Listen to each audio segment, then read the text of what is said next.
Hey everybody, it's Steve Presser, your Director of Adult Discipleship here at Mount Zion Church. We are now in week number 5 of our series that we're looking at on the miracles of Jesus as found in the Gospel of John. So this week we're looking at one of the smaller accounts in John. It's where Jesus walks on the water. So I have a question for you.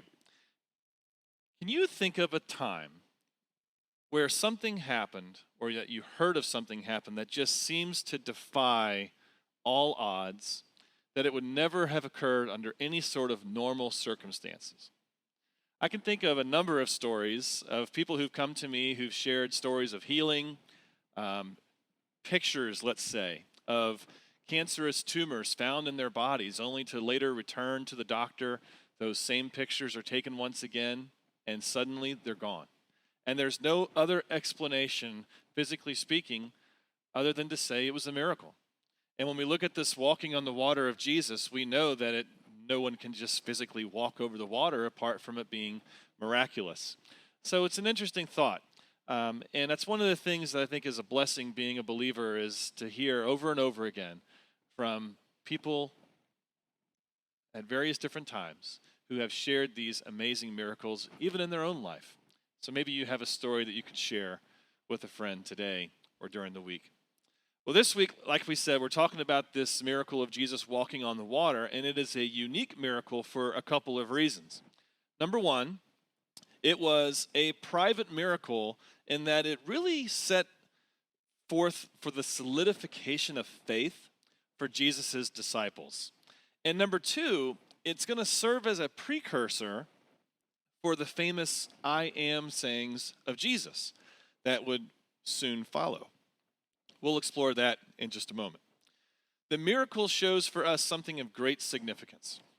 So as we look back, as we've been doing, we look back at some Old Testament passages and see some similarities, and we're drawing on those to say how Jesus identifies himself as maybe being the prophet to come, or that he is greater than Moses and Elijah. You remember the transfiguration where Moses and Elijah were present as a testimony that the law and the prophets testify to Christ.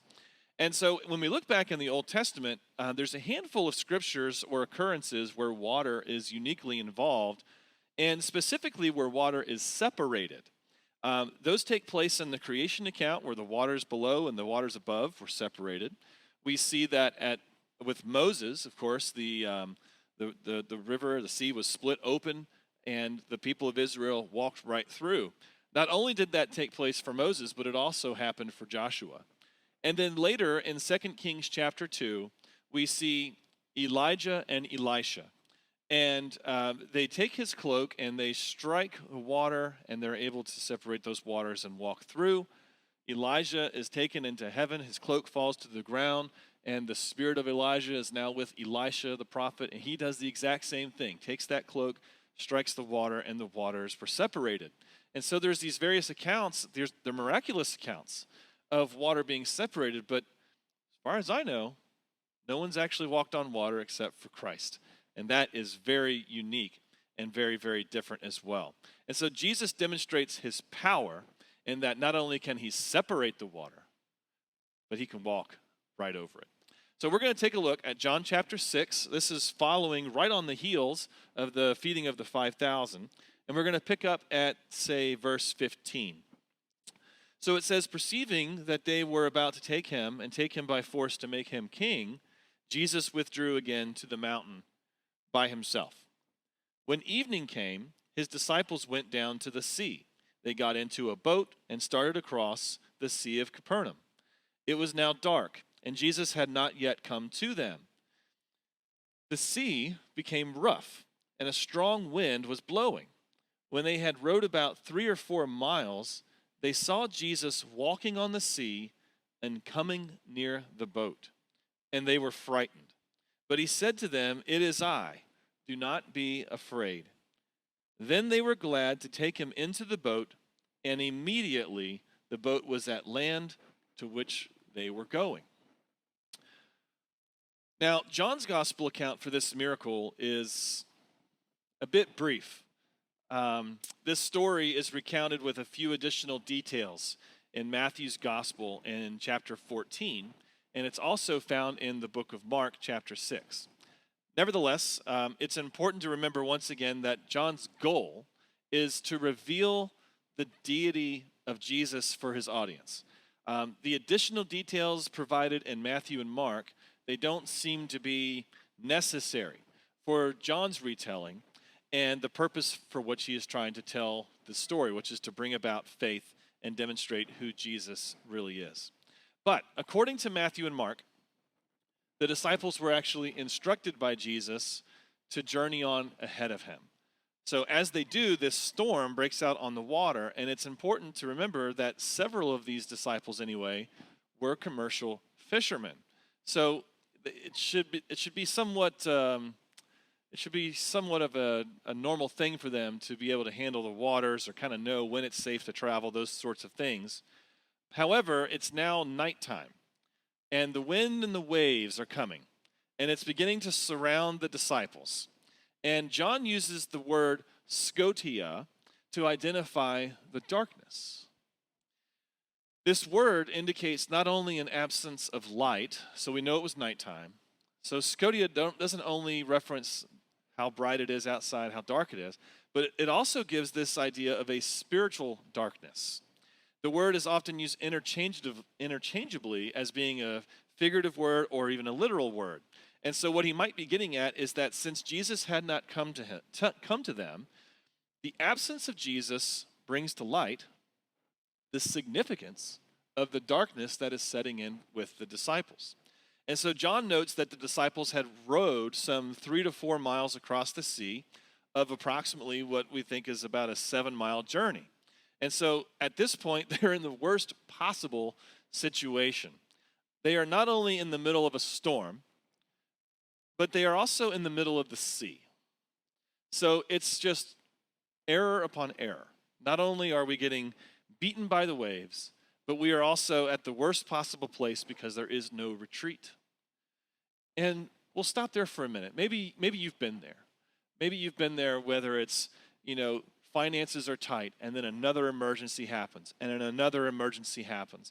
Or maybe there's a health crisis going on, and then another health crisis falls upon that. Or maybe whatever the situation may be, it's a conflict in the family, or whatever it may be, just problem upon problem. And we find ourselves without any hope.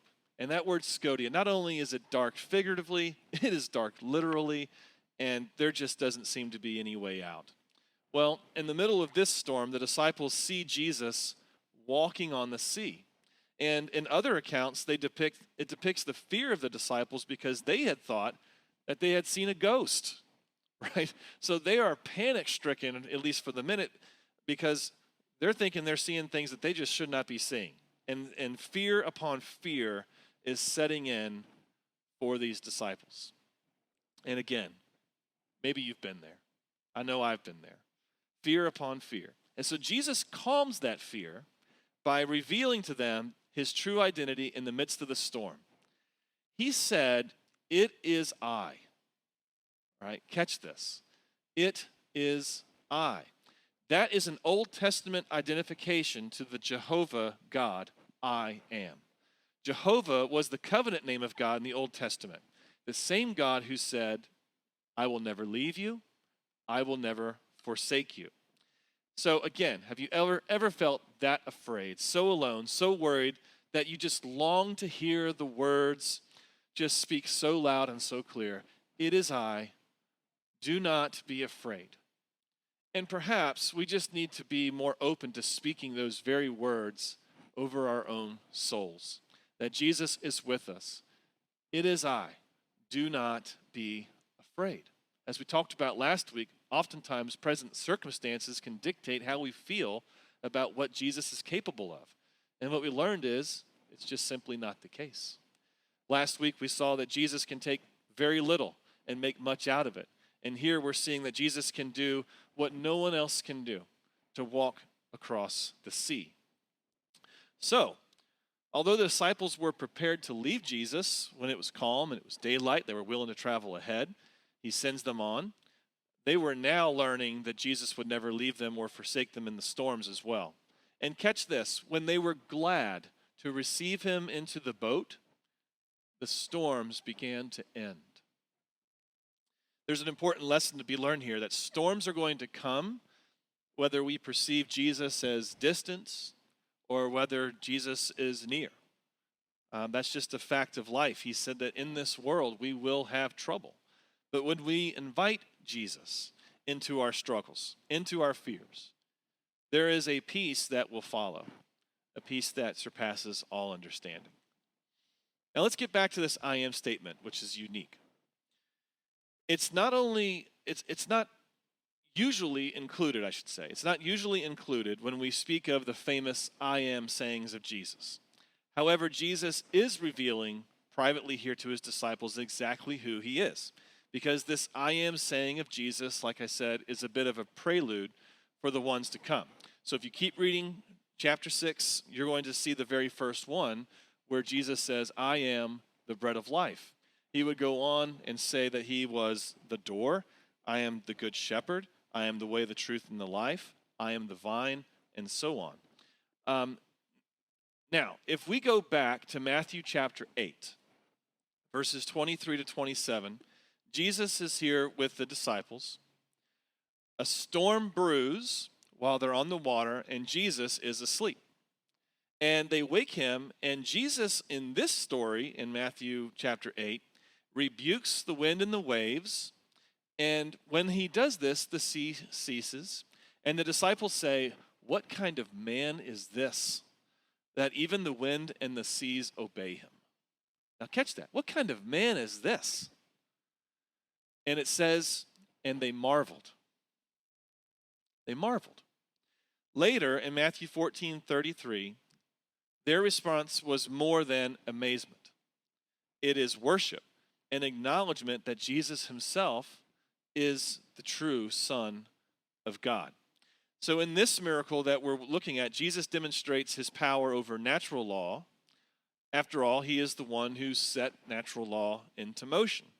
One of my favorite scriptures is Colossians 1:16 to 17, where it reads, for by him all things were created in heaven and on earth. All things were created through him and for him. And he is before all things, and in him all things hold together. Wow. If that doesn't speak to the divinity of Jesus, just as John is trying to communicate to his readers, I don't know what else is. Now, you might recall, if you go and read Matthew's account again, that Matthew's account includes Peter's attempt to come to Jesus on the water in this miracle. And John doesn't include this. And again, he may have done so not out of disrespect for Peter, but simply for the fact that Peter's lapse in faith does not have any impact on the reality of the divinity of Jesus. In other words, you and I may struggle in faith, and we may fail in faith, but that doesn't take away from the testimony of the divinity of Jesus or the reality of his presence in our trying circumstances. Just because we fail doesn't mean he fails. And I think John might be wise in doing so, is to point strictly to the point that Jesus is Lord. And Matthew's gospel picks up on the fact that Peter wrestles with this faith, and faith can be tested. But John doesn't seem to do that in his account. He keeps the main thing, that Jesus is divine. And maybe that's a good place for us to conclude our thoughts here, is that many will quickly dismiss Jesus. Many will quickly dismiss God altogether because they have struggled and failed. They have struggled and failed to hold on to faith. The crashing waves, the turbulent winds, they swirl around us, and they make it very difficult to fix our eyes on Jesus. And as a result, we sink. We sink not only in faith, but we sink into self-reliance. And so the alternative is found for those who are willing to listen to Jesus and to take heart his words. It is I. Do not be afraid. Yes, the storms abound, and you may feel adrift at times in the darkness. But Jesus has promised he will never leave you, and he will never forsake you. Take care. God bless.